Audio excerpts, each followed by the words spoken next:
Okay, so this is a quick care sheet for my L.williamsi electric blue DayGeckos.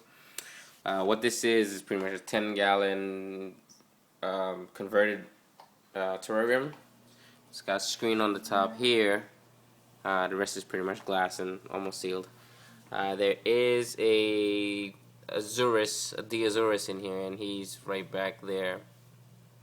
It's kind of hard to stick in here. But that's him right there, and he's picking off fruit flies. And then I have a L.williamsi who's up there, and he's basking right now because there are some lights pretty close to his viv. So he'll hang there for like a little bit throughout the day, and then he'll come down, and he'll usually be hanging out on this stick right here where I usually give him fruit puree. So he seems to like mango and peach the best. He also eats fruit flies that I toss in for the dart frog, and then I do have dubias that I feed him directly, and he'll readily take those also.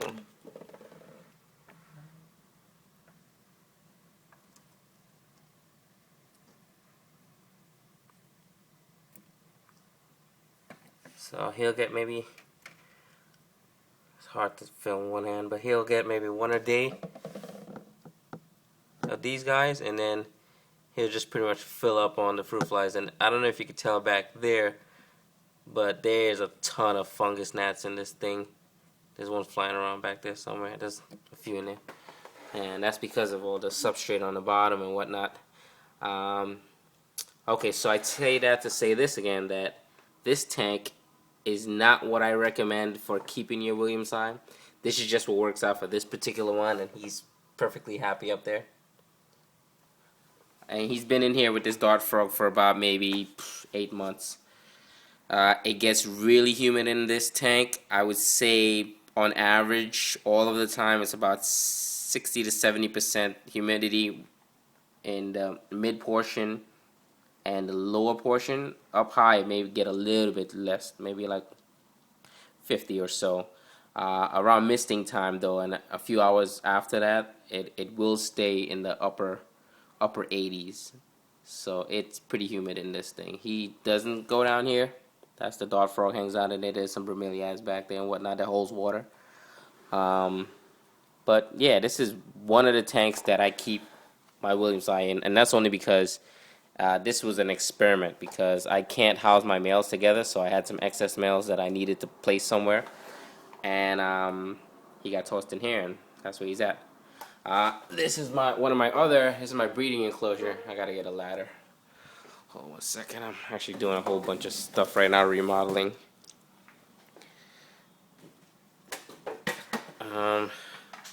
The females is pretty spooky in here, but there's a male back there.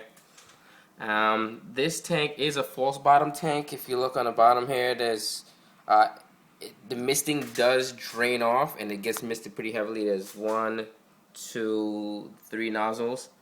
An anthurium in the middle is a centerpiece, and then there's a dwarf palm, and there's a jeweled orchid and some monkey vine, I think it's called.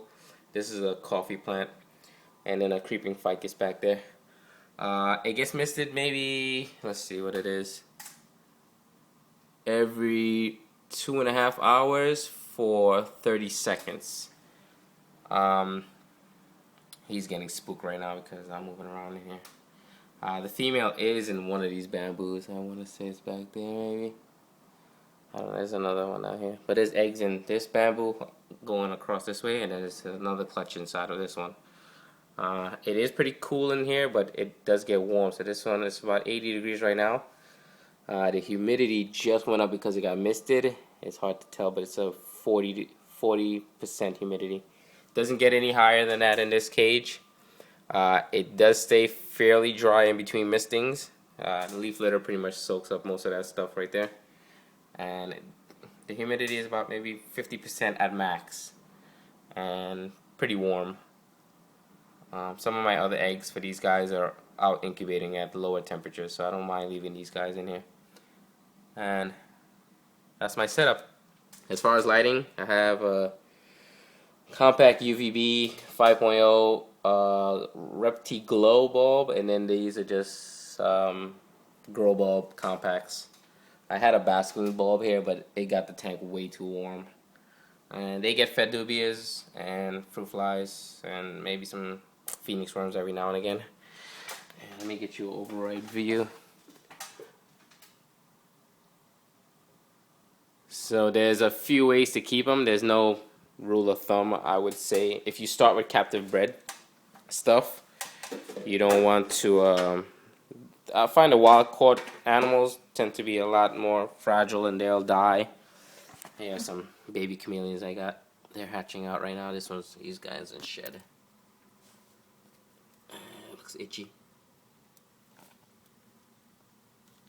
And they're on fruit flies also. A lot of the stuff that I keep right now are on fruit flies.